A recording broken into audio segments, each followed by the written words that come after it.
Parliament चलती है कि नहीं चलती है।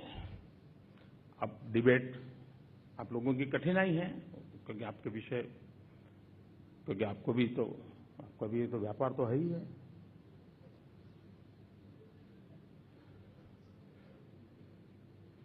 लेकिन इस बार पार्लियामेंट न चलने से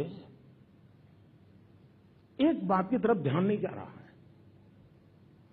एक ऐसा कानून लटका पड़ा है, और आज सुनने के बाद आपको भी लगेगा भाई ये काम नहीं होना चाहिए क्या। हम एक कानून लाए हैं जिसमें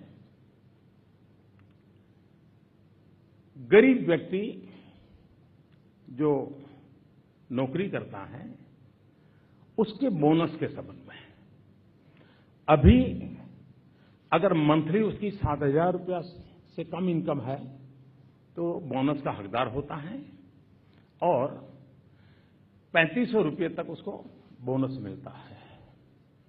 हम कानून में बदलाव लाए हैं कि मिनिमम 7,000 के बजाय 21,000 कर दिया जाए। मंथली अगर उसकी इनकम 21,000 मिनिमम है तो वो बोनस का हकदार बनना चाहिए, जो कि अभी 7,000 है। और दूसरा 3,500 जो बोनस की बात है उसको 7,000 कर दिया जाए। ये सीधा सीधा इस देश के गरीब का काम है कि नहीं है। लेकिन आज मुझे दुख के साथ कहना पड़ता है कि पार्लियामेंट चल नहीं रही है, गरीब का हक रुका पड़ा हुआ है।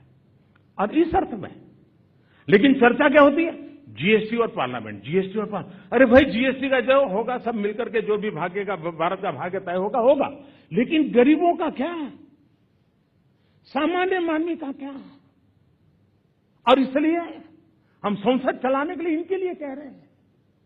लोकतंत्र में संसद से बड़ी कौन सी जगह होती है जहां पर वाद विवाद, संवाद, विरोध सब हो सकता है। लेकिन हम उस इंस्टीट्यूशन को ही नकार देंगे तो फिर तो लोकतंत्र के इन पर सवालिया निशान होगा।